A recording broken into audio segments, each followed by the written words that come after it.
एक अमीर आदमी और एक गरीब किसान, क्या इनके बीच का फर्क सिर्फ पैसा है या असली फर्क उनके सोचने के तरीके में छिपा है? करोड़ों की संपत्ति वाले मोहन बाबू, जिनकी जिंदगी ऐशो आराम से भरी है, फिर भी रातों की नींद गायब है। वहीं दूसरी ओर मिट्टी की झोपड़ी में रहने वाला रामू, जो रोज की रोटी के लिए मेहनत करता है, लेकिन उसके चेहरे पर हमेशा मुस्कान रहती है। मगर एक रात किस्मत ने ऐसा खेल खेला कि मोहन बाबू को रामू के घर में शरण लेनी पड़ी। बस एक रात, और उस रात ने मोहन बाबू की पूरी जिंदगी बदल दी। मोहन बाबू शहर के सबसे बड़े बिजनेसमैन थे।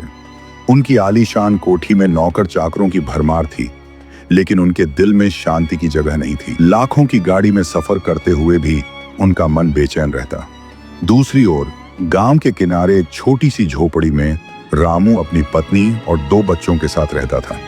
उसके पास पहनने को फटे पुराने कपड़े थे, खाने को कभी कभी एक वक्त की रोटी मुश्किल से जुटती, फिर भी उसका दिल हमेशा संतोष से भरा रहता। एक दिन किसी काम से मोहन बाबू का सफर गांव की ओर हुआ, लेकिन रास्ते में कार खराब हो गई और बारिश इतनी तेज थी कि आगे जाना नामुमकिन लग रहा था। मजबूर होकर उन्होंने एक छोटी सी झोपड़ी का दरवाजा खटखटाया। वो झोपड़ी रामू की थी।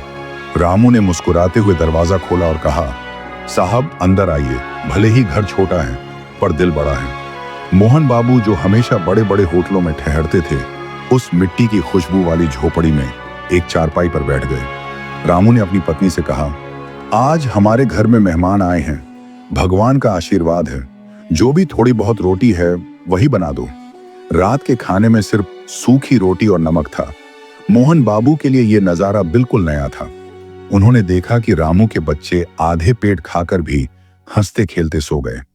रामू और उसकी पत्नी ने एक दूसरे की आंखों में झांका, जैसे उनके पास दुनिया की सबसे बड़ी दौलत हो, प्यार और संतोष। मोहन बाबू रात भर सो नहीं पाए। उनके दिमाग में सवालों का तूफान था। वो सोच रहे थे कि जिन लोगों के पास कुछ नहीं है, वो इतने खुश कैसे हैं, और मेरे पास सब कुछ है, फिर भी मन अशांत क्यों है? सुबह होते ही जब मोहन बाबू जाने लगे तो उन्होंने रामू से पूछा, तुम्हारे पास इतना कम है, फिर भी तुम इतने खुश कैसे रहते हो? रामू ने मुस्कुराते हुए कहा, साहब, खुशी दौलत में नहीं, सोच में होती है। हमें जितना मिलता है हम उसमें संतोष ढूंढ लेते हैं। असली अमीरी मन की शांति है। उस दिन मोहन बाबू को समझ आया कि अमीरी सिर्फ बैंक बैलेंस से नहीं, दिल की सादगी से मापी जाती है। उन्होंने अपने दिल से उस झोपड़ी के बाहर कदम रखा, लेकिन अंदर से वो पहले से कहीं ज्यादा हल्के महसूस कर रहे थे। धन दौलत जीवन की जरूरतें पूरी कर सकती हैं, पर सच्चा सुख संतोष और प्रेम में छिपा होता है। अगर आपको ये कहानी पसंद आई तो इसे जरूर शेयर करें और चैनल को सब्सक्राइब करें, ताकि ऐसी और प्रेरणादायक कहानियां आप तक पहुंचती रहें।